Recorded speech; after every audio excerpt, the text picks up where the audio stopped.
On a sunny day in May 1964, a Carlisle firefighter named Jim Templeton took his wife and 5-year-old daughter, Elizabeth, for an outing to Burgh Marsh, an area of salt marshes overlooking the Solway Firth in England.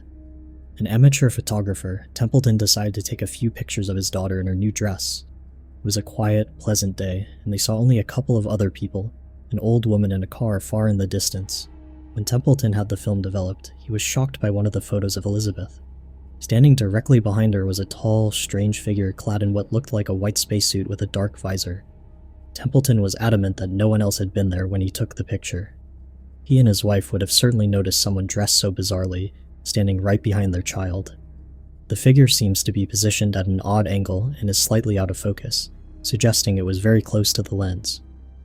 Convinced the photo was genuine, Templeton took it to the police, who saw nothing suspicious. He then sent it to Kodak, the film manufacturer. Kodak's experts analyzed the negative and concluded that it had not been tampered with or manipulated in any way, stating the figure was on the negative for real. The most common explanation is that the spaceman is actually Jim's wife, Annie, who was present that day. The theory suggests she had walked into the shot with her back to the camera. Her light blue dress, being heavily overexposed by the bright sunlight, washed out to appear white, and her dark hair created the shape of the helmet and visor. Jim Templeton and his wife disputed this explanation until their deaths, insisting that Annie was behind him and out of the shot at that moment.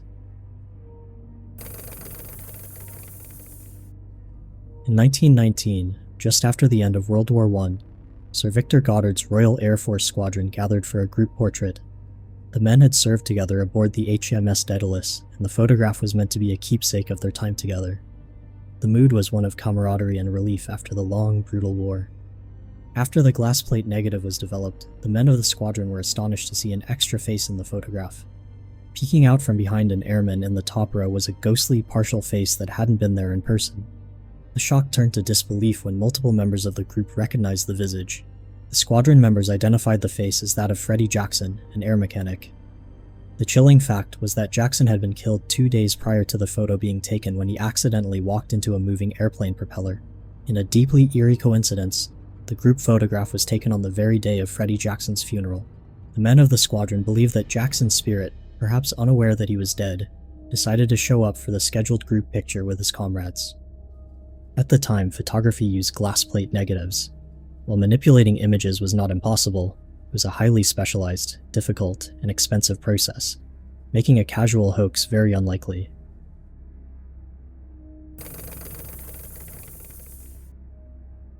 In December 1924, the oil tanker SS Watertown was on a voyage from California to New Orleans via the Panama Canal. The journey took a tragic turn when 2 crewmen, James Courtney and Michael Meehan, were overcome by gas fumes while cleaning a cargo tank and died. Following the maritime tradition of the time, their bodies were buried at sea. In the days following the burial, crew members began reporting strange sightings. 2 faces were repeatedly seen in the waves trailing the ship. The apparitions were so consistent that the ship's captain, Keith Tracy, decided to try and photograph them. He took 6 shots with the ship's camera, and while 5 showed nothing but water, the 6th, once developed, revealed what appeared to be the ghostly faces of the 2 dead sailors in the water. The negatives were sent to the Burns Investigating Agency for analysis. They examined the film and concluded that there was no evidence of faking or double exposure. Unlike a single person's claim, the faces were reportedly seen by multiple members of the crew over several days, always in the same area of the ship's wake. The most common counter-argument is pareidolia, the psychological phenomenon where the brain perceives familiar patterns, especially faces and random stimuli like clouds or sea foam. The story gets stranger. After a crew change, the ghostly faces were no longer seen. While pareidolia is a plausible explanation, the clarity of the faces in the photo and the testimony of multiple witnesses have kept the SS Watertown a classic ghost story.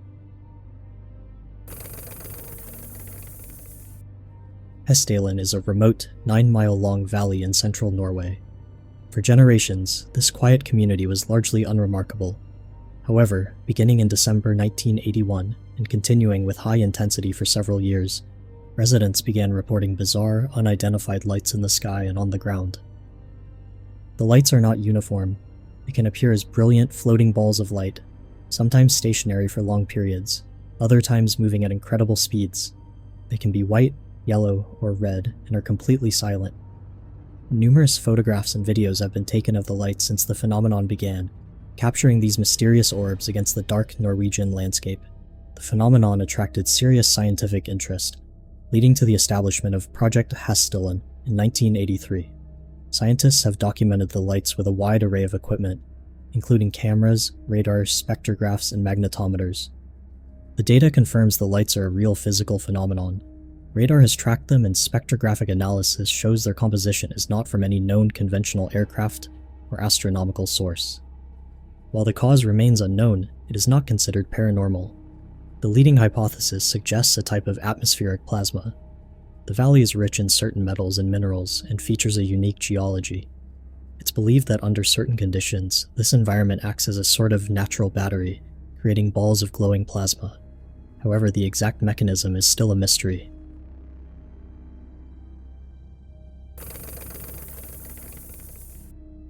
On the evening of May 11th, 1950, Evelyn Trent was feeding her rabbits on her farm just outside McMinnville, Oregon. As she walked back toward her house, she looked up and saw a slow-moving, silent, metallic-looking, disc-shaped object in the sky. She screamed for her husband, Paul Trent, who came running, grabbed the family's camera, and rushed back outside. Paul Trent managed to take 2 pictures of the object before it picked up speed and vanished to the west. The resulting images, known as the Trent photos, are remarkably clear. They show a distinctly saucer-shaped object with a visible metallic sheen and a sort of antenna-like structure on top, tilted against the sky over the farm. The Trents did not immediately seek publicity. A local banker eventually convinced Paul to have the film developed, but the story was picked up by the local paper and then famously published in Life magazine, making the photos iconic. Over the decades, the original negatives have been analyzed by numerous experts, including the government-funded Condon Committee. The verdict has consistently been that they show no evidence of being a hoax, model on a string, or darkroom manipulation. Photo experts note that the lighting, shadows, and resolution are consistent with a distant, 3-dimensional object. Bruce Maccabee, a respected optical physicist and ufologist, concluded they were, we call, one of the few UFO cases that is supportive of a real, physical, extraordinary object. The Trents were described by everyone who knew them as honest, simple farm folk, who never changed their story and never profited from the incident. To this day, the McMinnville photos are considered by many to be among the best pieces of photographic evidence ever taken of an unidentified flying object. So what do you think? Which of these mysterious photos left you the most unsettled? Share your thoughts in the comments below. And if you're ready to uncover more haunting images and chilling backstories, stick around and keep exploring with us right here on Unfolded.